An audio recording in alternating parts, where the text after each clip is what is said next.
બોરીવલીની અંદર આ એસ્કેલેટર ઘણા સમયથી અચાનક ચાલુમાં બંધ થઈ જતા હતા.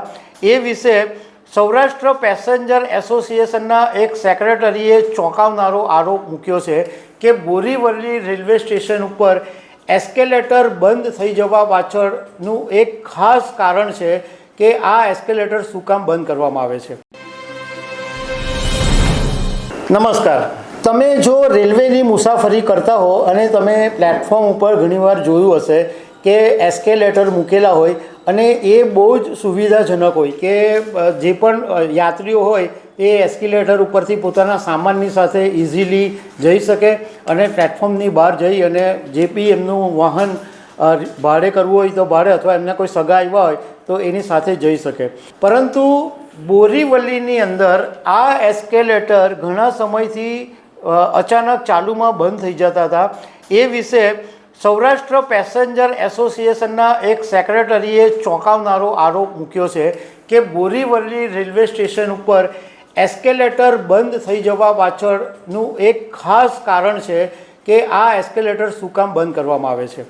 તો આના વિશે હું તમારી સાથે વાત કરીશ. મારું નામ રાજેશ શાહ છે અને તમે જોઈ રહ્યા છો ગુજરાતના સૌથી મોટા ડિજિટલ ન્યૂઝ પ્લેટફોર્મ ખબર છે.com. ગુજરાત સમાચારના એક અહેવાલની અંદર એવું કહેવામાં આવ્યું છે કે સૌરાષ્ટ્ર પેસેન્જર એસોસિએશનના સેક્રેટરી નીતિન વોરાએ ગુજરાત સમાચાર સાથેની વાતમાં એવું કીધું કે બોરીવલી સ્ટેશન ઉપર ઘણી વખત એવી ફરિયાદ આવતી હતી કે જે એસ્કેલેટર્સ છે એ બંધ થઈ જતા હતા. આ બાબતે રેલવેને ઘણી વખત રજૂઆત બી કરવામાં આવતી હતી. તો રેલવે એમ માન્યું હતું કે આ કોઈ ટેકનિકલ કારણસર બંધ થઈ જતું હશે તો શું રેલવેવાળાએ એને રિપેર કરાવી દેતા હતા. પણ પાછું થોડા સમય જાય અને આ એસ્કેલેટર બંધ થઈ જતા હતા.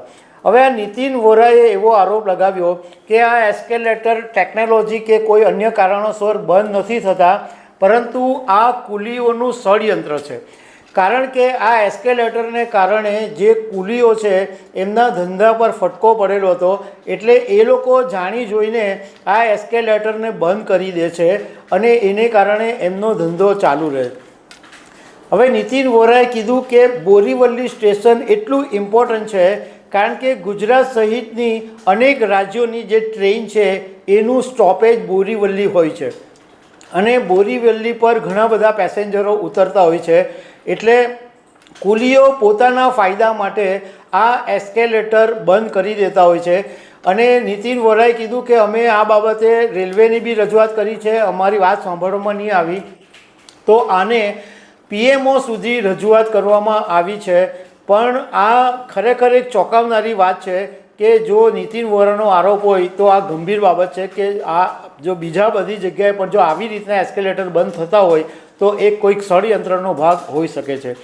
તો દર્શક મિત્રો, આવી અનેક વાતો સાથે અમે તમને મળતા રહીશું. Thank you very much.